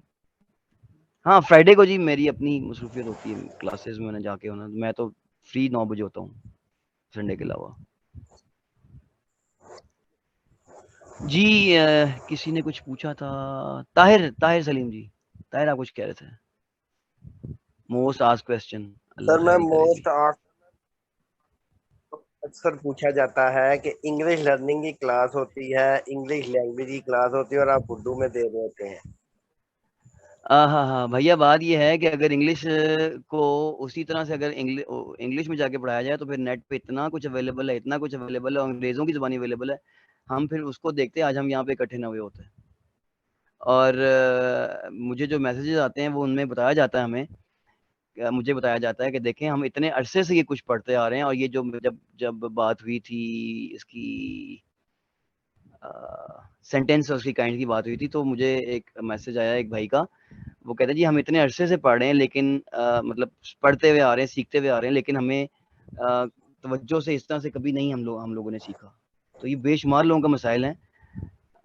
इसको अगर हम इस एंगल से देखें कि हमें अंडरस्टैंडिंग जो है वो किसकी ज़्यादा हो रही है, वरना तो वो फिर स्पोकन इंग्लिश की क्लास अलग होती है। अभी हमें अंडरस्टैंडिंग चाहिए, कॉन्सेप्ट क्लियर करने चाहिए जिसकी वजह से अपनी ये जबान का प्रॉब्लम कंफर्ट है हमें मतलब। लर्निंग कर रहे हैं हम लोग इसमें, तो लर्निंग अगर इंग्लिश में हो जाएगी तो बहुत से पार्टिसिपेंट्स के लिए मुश्किल हो जाएगा समझना, कि जी लर्निंग जी कर रहे जी हैं ना जी अभी तो हम अभी कॉन्सेप्ट हमारी को लर्निंग परफेक्ट जी कॉन्सेप्ट क्लियर हो रहे हैं हमारे यहाँ पे। देखें बोलना is the sir second step. जी बोले बोले बोले। सर मैंने मुझे मैं तो क्लास ले चुका हूँ मुझे पता है ये सारी। मैंने कहा कुछ जी को जी ये मसला ये सबको होता है, मतलब ना कुछ लोग माइंड में रख के बैठे होते हैं, क्योंकि मैं क्लास में मैं वही कहना, ये मोस्ट आस्क्ड क्वेश्चन है आपको। एक जी दो जी बिल्कुल बार बिल्कुल आपने एक दो क्लास भी ली थी। बड़ी बातें याद रखते हैं जी आप। जी सवाल कोई और आ रहा है तो प्लीज। अगर मैं इंग्लिश में बात कर रहा तो आज मेरे ख्याल में 20+ लोग थे, अब तो 70 रह गए। तो अगर मैं इंग्लिश में बात कर रहा होता तो शायद 10-12 भी होते हैं, और वो सारे वो होते हैं जिनको इन सारी बातों का पता है। ज्यादातर लोग वही होते हैं जिनको इन बातों का पता है, लर्नर्स ना होते हैं। क्योंकि इस ग्रुप में माशाल्लाह कई ऐसे लोग हैं जो ये समझते हैं, और वो शायद रिवाइज कर रहे हैं या क्या, मुझे नहीं पता क्यों, लेकिन बहरहाल उनकी रिवीजन हो रही है, बड़ी अच्छी बात है। पर सर उसमें फिर जी आई थिंक क्रॉस क्वेश्चनिंग भी ना हो पाती, क्योंकि इंग्लिश को ना मतलब हम हेजिटेंट बोल होते हैं जी, बिल्कुल बिल्कुल बिल्कुल हाँ हेजिटेट हेजिटेशन फील फील कर। होती है, तो वो क्रॉस क्वेश्चनिंग ना होती उसके अंदर। अब आपको ध्यान में जैसा सवाल आता है, अंडरस्टैंडिंग होगी ना, उसके बाद फिर अब जो बोलने वाला स्टेप है वो बोलने बाद में एक अलग स्किल है ना बोलना। तो ये चूंकि राइटिंग है, इसमें कॉन्सेप्ट क्लियर होने चाहिए। सर लिसनिंग की होगी तो फिर हम इंग्लिश में करेंगे। चलें जी, लिसनिंग की भी इंशाल्लाह रखते हैं, स्पोकन की भी रखते हैं। किसी ने बात की थी स्पोकन पे बात करें। हाँ, प्रोनाउंसिएशन पे मैं बहुत तवज्जो देता हूँ। टीचर्स से एक बार मेरी पहले भी बात हुई थी, इस क्लास के टीचर से, इस जूम सेशन के। वो मैं एक रखूँगा, एक सेशन आने वाले दिनों में, जिसमें सिर्फ वो लफ्ज़ बताए जाएंगे जो बहुत सारे लोग जो है ना वो गलत प्रोनाउंस करते हैं, हमारे इधर स्पेशली। सर प्रोनाउंसिएशन भी क्लियर करें आज। हाँ जी हाँ जी हाँ जी, ये मैं अपनी स्लाइड खोलूँगा जी। वही जो मैंने इसमें अभी काम किया। टाइम जब एंड होने वाला है, क्या दोबारा ज्वाइन करना? नहीं जी नहीं, ये मैं बस आखिरी बात करूंगा। चलें सही, ये बड़ा एक बड़ा अच्छा इशू ने रेज कर दिया, ये बोनस आज का समझ लें आप। सर कंटेंट राइटिंग के पर्टिकुलर एलिमेंट्स को हम कब डिस्कस करेंगे? जी दोबारा बोलिएगा। सर जो कंटेंट राइटिंग से रिलेटेड पर्टिकुलर चीजें होंगी, उनको हम कब डिस्कस करेंगे? लाइक ब्लॉग राइटिंग है, आर्टिकल राइटिंग है, सो उसके मेन एलिमेंट्स जो है वो हम कब डिस्कस करेंगे? वो जब उसकी तरफ आएंगे, या अगर आप पहला कोई सेशन रखना आपके ज़हन में है, पहले है तो वो कर लें। लेकिन मेरा तो यही है कि जैसे ही हमारी कंटेंट ये बेसिक्स क्लियर होंगी तो फिर उसके बाद फिर अगला काम यही है। लेकिन वो आप भी जानती हैं अच्छी तरह कि वो बहुत कोई लंबा चौड़ा काम नहीं है। उसके लिए मेरे ख्याल में 2 या 3 सेशंस मुझे चाहिए होंगे। जी सर, एक्चुअली मैं इसलिए कह रही थी कि ब्लॉगिंग और एसईओ के इसमें हमने आर्टिकल जो है वो स्टार्ट कर दिया है, तो अगर उसको थोड़ा सा आइडिया हो जाए तो वो फिर थोड़ा अच्छे से लिखने के लिए हमारे पास मोटिव हो जाएगा, हमारे पास एक रीजन आ जाएगा कि ठीक है भाई, हमें ये चीजें इस तरह से डिजाइन करनी है, तो फिर उसके थ्रू चलेगा तो ज्यादा बेहतर रहेगा आई गेस। अच्छा, ये आप तो ना कहें क्योंकि आप तो बहुत नहीं बेहतर सर, काम कर रही हैं। नहीं सर, मैं बहुत बेहतर काम नहीं कर रही। मुझे लग रहा है बहुत सारे लूप्स हैं, और आप यकीन करें, जब मैम शाइस्ता ने कंटेंट राइटिंग का कहा था तो मैं इतनी ज़्यादा इस चीज़ के लिए सर्च कर रही हूँ। इस वक्त भी मैं बहुत सारी जगहों पे गई हुई भी हूँ, क्योंकि मुझे पर्टिकुलर कंटेंट राइटिंग के जो मेन चीज़ें हैं वो जाननी है। तो मैं इसलिए सारी ही क्लासेस अटेंड कर रही हूँ, क्योंकि इस वक्त SEO, content writing, blog writing, blog post वगैरह, ये सारी मेरा समझ ले एक ड्रीम बन गया है। तो मैं इसके थ्रू काम कर रही हूँ, तो मुझे लगता है कि मैं उस पॉइंट पर हूँ जहाँ पर मैं कह सकूँ कि yes I can do everything. So इस वजह से मैं थोड़ा सा आपसे कह रही हूँ। ब्लॉग किसका टॉप 10 में आया था? हाँ जी, अल्हम्दुलिल्लाह। माशाल्लाह जी। अच्छा, सीन ये है जी कि मेरा ख्याल है इरम, मैंने चूंकि बात करी बहुत बेसिक्स पे, जी ठीक है, क्योंकि सब यहाँ बहुत पे अच्छी है, इस मेरी वक्त बहुत सारी चीजें क्लियर होती जा रही हैं। बहुत सारी ऐसी चीजें हैं जो मुझे नहीं पता थी, वो मैं अब जब क्लासेस लेती हूँ तो यस वो क्लियर होती जा रही है। हाँ ये चीज है, ये हमारी आई मीन ओमिट हो चुकी थी, अब हमें उसको आई मीन री रीडिंग कर रहे हैं, उसको री लर्निंग कर रहे हैं, तो फिर ज्यादा अच्छा लग रहा है उसमें। ये इन क्लासेस में, कंटेंट राइटिंग क्लासेस में, बेसिक इंग्लिश जी में? सर, आपकी क्लासेस में। अच्छा अच्छा अच्छा, ठीक हो गया जी। अच्छा बात ये जी, जब मैं बात करूँ ना कंटेंट राइटिंग में, तो बहुत बेसिक लेवल पे करूंगा। आपको मुझे लग रहा है, जो मैं कुछ दिनों से आपको सुन भी रहा हूँ, ब्लॉगिंग के अंदर मैं भी हूँ, तो मुझे ये लग रहा है कि आपकी एज सच उस तरह से ना हो। आपने तो फिर जिस तरह से वो शुरू के लेसन में किसी ने कहा था जी ये तो बड़ी बेसिक सी चीजें करवा रहे हैं आप, तो जाहिर है इतने सारे नहीं नहीं लोग यहाँ पे नहीं होते हैं, नहीं आप सर, मैं मेरे लिए आपको ये बेसिक्स शायद बहुत फील हो, जरूरी मैं है। ये सोच रहा हूँ। नहीं नहीं बिल्कुल भी नहीं सर, मुझे बिल्कुल भी फील नहीं होता, बल्कि मुझे, मैं आपसे कह रही हूँ ना, मैं बेसिक से सीखना चाहती हूँ, मैं ए से स्टार्ट करना चाहती हूँ। मैं इसलिए राइट आपकी राइट हर राइट। क्लास को बड़े ही अटेंटिवली नोटिस करती हूँ।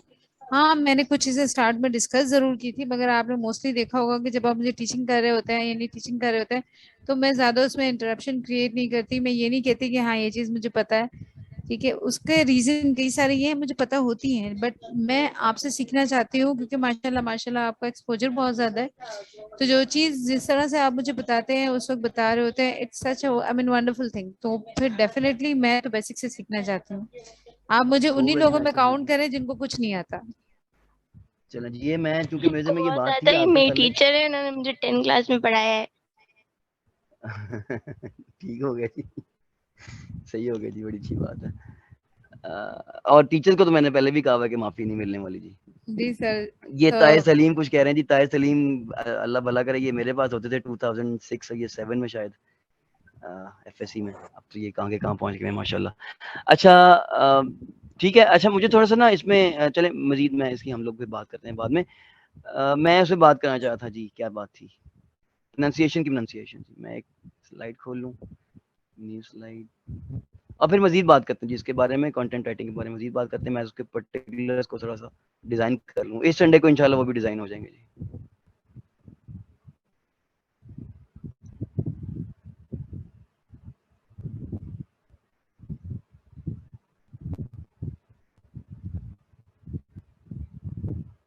सर नेट का इशू है सर, आपकी तरफ से सर, या फिर मेरा आ रहा है?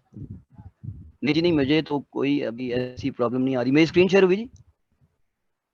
जी सर। Yes, sir. प्रोनाउंस,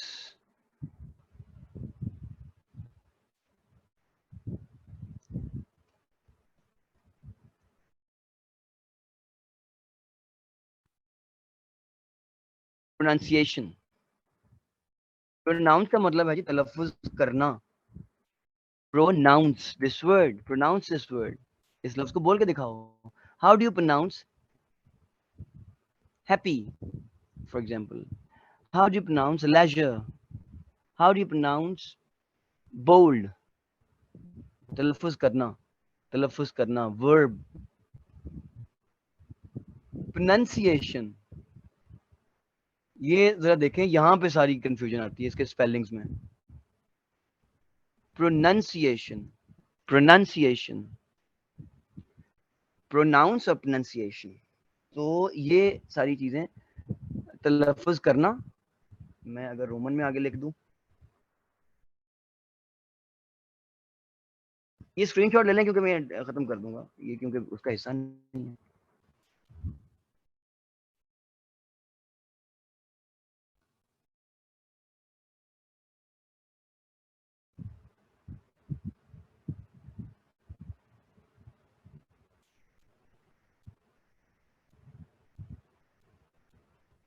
जी, प्रोनाउंस तलफ्फुज करना, स्क्रीनशॉट ले लीजिए आप इसकी।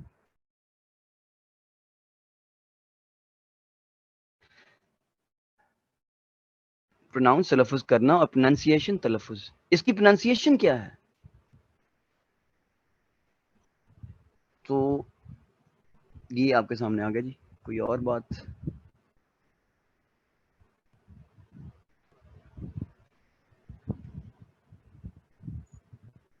जी 1 मिनट रह गया, कोई और बात करना चाहे तो।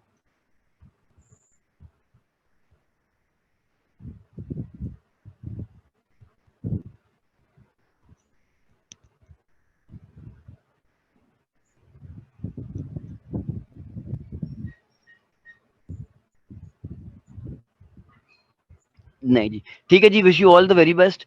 इंशाल्लाह इस संडे को मैं बनाता हूँ, फाइनल करता हूँ कि हमारे क्या क्या चीज़ें हमने सीखनी है कंटेंट राइटिंग में, उसका मैं आपको बता भी दूंगा और फिर फाइनल कर लेंगे इंशाल्लाह।